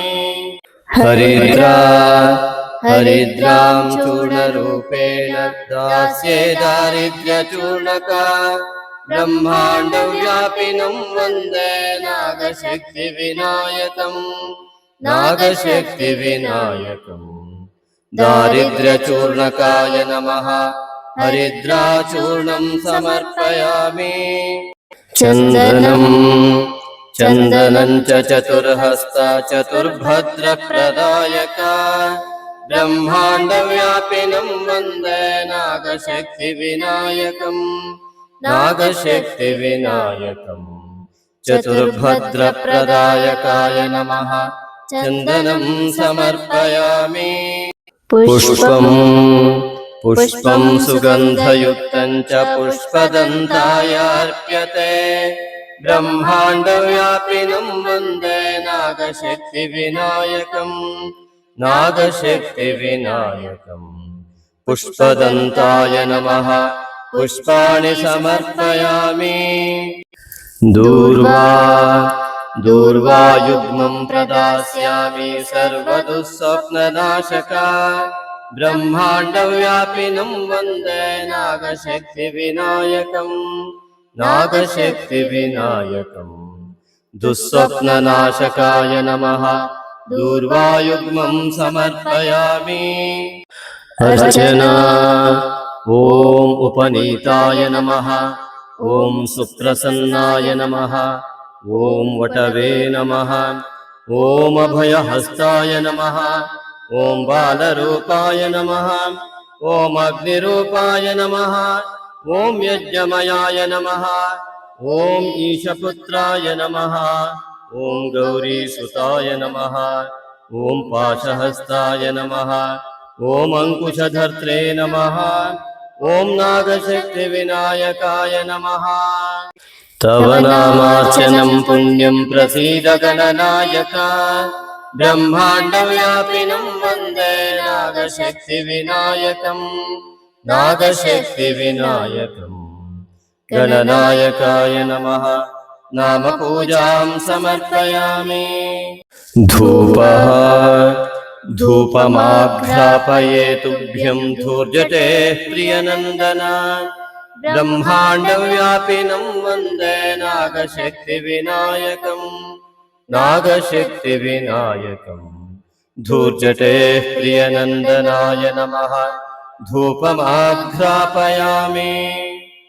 दीपः सुदीपास्ते प्रदर्श्यन्ते अज्ञानध्वान्तनाशका ब्रह्माण्डव्यापिनं वन्दे नागशक्तिविनायकम् नागशक्तिविनायकम् अज्ञानध्वान्तनाशकाय सुज्ञानकारिणे नमः सुदीपं ते दर्शयामि नैवेद्यम् लम्बोदरमहाकाय फलवैविध्यमर्पये ब्रह्माण्डव्यापिनं वन्दे नागशक्तिविनायकम् नागशक्तिविनायकम् प्राणाय नमः अपानाय नमः व्यानाय नमः उदानाय नमः समानाय नमः लम्बोदरमहाकायाय नमः समर्पितनैवेद्यैः